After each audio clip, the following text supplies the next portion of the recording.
नाज़रीन, अवामी न्यूज़ में ख़बरनि जो सिलसिलो जारी है। इन वक़्तु असीं तव्हांखे ठुल मां ख़बर ॾींदा हलूं त तइलीमी दरसगाहनि में नियाणियुनि ते थींदड़ तशद्दुद ऐं हरासमेंट ख़िलाफ़ डॉक्टर शंकर लाल, डॉक्टर गुरमुख दास जी अॻुवाणी में प्रेस क्लब ठुल ते एहतिजाजी मुज़ाहिरो कयो वियो, जंहिंमें SDP अॻुवाण कामरेड ज़फ़र सिंधी, असगर लाशारी, नौजवान इतिहाद जो अॻुवाण हामिद मीर ऐं ॿियनि शहरियुनि शिरकत कई है। जेके सिंधियुनि खे ॼाणे वणे दीवार सां लॻाइण जी कोशिशि करे रहिया आहिनि। हर रोज़ु ॿियनि क़ौमुनि खे, ॿियनि सूबनि खे, ॿियनि इलाइक़नि खे यूनिवर्सिटियुनि मां ॿारनि जा डिग्रियूं मिलनि थियूं, त असांखे पंहिंजे यूनिवर्सिटियुनि मां पंहिंजे मासूम नियाणियुनि जा लाश मिलनि था। हीअ सिंधियुनि खे भित सां लॻाइण जी कोशिशि आहे कि सिंधियुनि जे गैरत खे पैमाश करण जी कोशिशि करनि था। सिंधी सुजाग थी चुका आहिनि। सिंधियुनि जूं नियाणियूं एतिरियूं लावारस कोन्हनि जिन खे बेदर्दी सां क़तल कयो वञे थो। कॾहिं नौशीन जो वाक़ियो आहे, कॾहिं परवीन रिंद जो वाक़ियो आहे, कॾहिं निमृता कुमारी जो वाक़ियो आहे। असां इन बेगैरत हुकुमराननि खे चऊं था, ख़ुदा कारण कुझु गैरत कयो, कुझु गैरत कयो। तव्हां सिंधी हुकुमरान आहियो, सिंधियुनि जी नियाणियुनि सां जेके ज़ुल्म थियनि था, उन ज़ुल्म ते तव्हांखे ख़ामोश रहणु अफ़सोस जहिड़ी ॻाल्हि आहे। तव्हांखे ख़ामोश न रहणु खपे। असां मुतालबो करियूं था पंहिंजे हुकुमराननि खां त फिलफोर इन कातिलनि, इन ज़ालिमनि खे गिरफ़्तार कयो। इन मामलनि में सौ सिधो मुलविस VC आहे। इन VC खे जेसि ताईं गिरफ़्तार न कयो वेंदो, तेसि ताईं इहे ज़ुल्म बंदि न थींदा। फिलफोर VC खे गिरफ़्तार करे इन्हनि मज़लूमनि जा कातिल ऐं हिरासमेंट कंदड़नि खे गिरफ़्तार कयो वञे। परवीन रिंद जेको आहे फुल गवाही ॾेई छॾी आहे त नियाणियूं ख़ुदकुशी न आहिनि कंदियूं, उनखे क़तल कयो वेंदो आहे।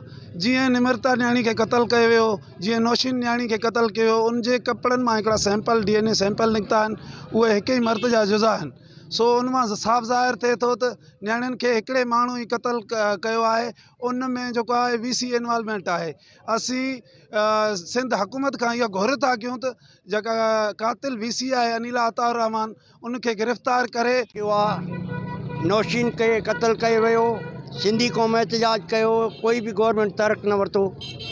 उन खां पोइ निमृता खे क़तल कयो वियो, हथ सां एहतिजाज कयो सिंधी नियाणियुनि भेनरुनि, कोई न थियो। हींअर हे जेको आहे परवीन रिंद सां हादसो थियो आहे। दरअसल इहा आहे त हिननि भगड़नि जे हथ कुझु कोन्हे। ही भगड़ कुझु बि न कंदा, इहे अञा हथ सां असांजूं नियाणियूं माराईंदा रहंदा। मैं अपील करता हूँ chief of the army staff से कि वो हमारे साथ इंसाफ करे। जो कातिल हैं उनको गिरफ़्तार किया जाए। मां सनान कुरैशी साहब के, कादिर मंगथी साहब के, अयाज़ लतीफ़ पलेजो साहब के ऐं ॿिया जेके असांजा सिंधी क़ौम परस्त आहिनि, उनखे अपील थो कयां त तव्हां केस खे खणो, हथ न कढो। हथ करंदो असांजूं नियाणियूं क़तल थींदियूं रहंदियूं।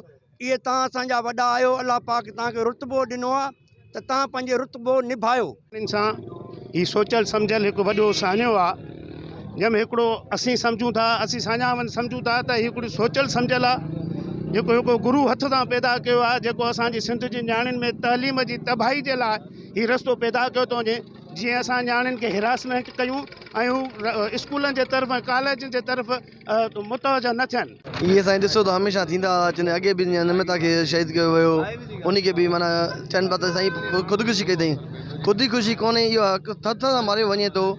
हाणे असांजी ॿी नियाणी मारी अथऊं, वरी टी नियाणी सां हादसो थियो।